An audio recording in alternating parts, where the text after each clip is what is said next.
Okay, so our next speaker is Sloan. He was a captain in the military, and he was injured. He was injured in Afghanistan by the Taliban.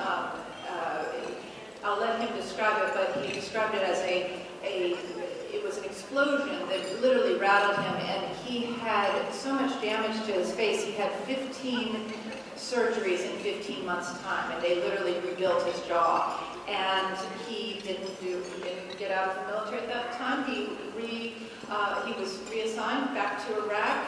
He was in Iraq, and he didn't rest on his laurels there either. And he, while in combat, he applied to Harvard Business School, and he was accepted. And he is now working on renewable energy projects here in Washington.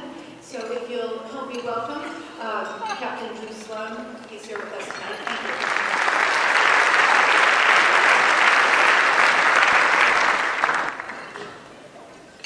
Good evening. Martha, I wasn't going to start like this, but 6 years ago, pretty much right now, I shared a room for a brief moment of time with a Navy corpsman who had just had a baby daughter and had severe leg injuries. I don't know if it's the same one, but something tells me that it might be. Ladies and gentlemen, it is a real honor and pleasure for me to be with you here tonight. First, let me start by saying thank you on behalf of every veteran, particularly every wounded veteran in the room tonight. Your collective generosity makes a huge difference in the lives of the wounded and their families, and for that, we are very grateful. I know a bit about being wounded, and I also know that there are many more, some in this room, but many not, who know a lot more about being wounded than I do. My heart turned purple when a driver vet in Afghanistan in 2004. An unknown Taliban fighter threw a rocket grenade into my Humvee and nearly took me away for good. But like so many of our wounded today, I somehow managed to stay alive, even though the odds of that are certainly not my favorite. 4 days later, I opened my eyes for the first time. I was no longer in a riverbed in Afghanistan, but instead on a hospital bed in Walter Reed. My life had changed. Don was the airport ranger, the infantry platoon leader who led me into combat. Don was everything I'd worked so hard to achieve, and in its place was a broken character of the man I'd been just 4 days before. I don't wish to be presumptuous, but I imagine that many of my fellow wounded know something I'm talking about blinking one moment and being the person that you always wanted to be, and the next blink, being transformed into someone, something, altogether different.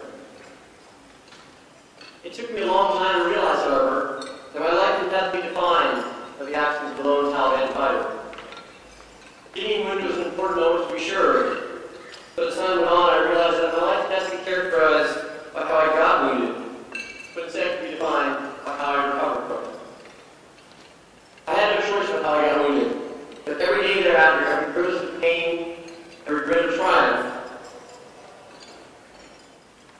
I was able to mark myself by my actions. I became determined to never be defined by how I got injured, but instead to be identified by my recovery. The how I got wounded belonged to someone else.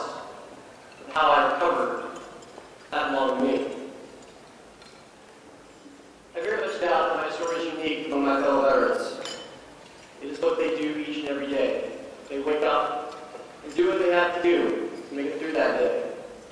Their families, wounded in their own ways, do the same. And they do it all to remind the world and at times themselves that their recovery belongs to them, that they are in charge of it, and through that reaffirm that they are in charge of their own lives, of their own futures, and of their own destinies. They fight to remind themselves, and at times all of us, that some farmer in Afghanistan, or some shopkeeper in Iraq, can take from them a leg, or an eye, or an image, but they can never take away that spirit, that fighting spirit of the American soldier and their families. And it is that spirit that gets us through the tough times, that defines us, and that, in the end, is that fighting spirit that makes us whole again, on our own terms. It is that fighting spirit that Claus works so tirelessly to support, and is that fighting spirit for your presence here tonight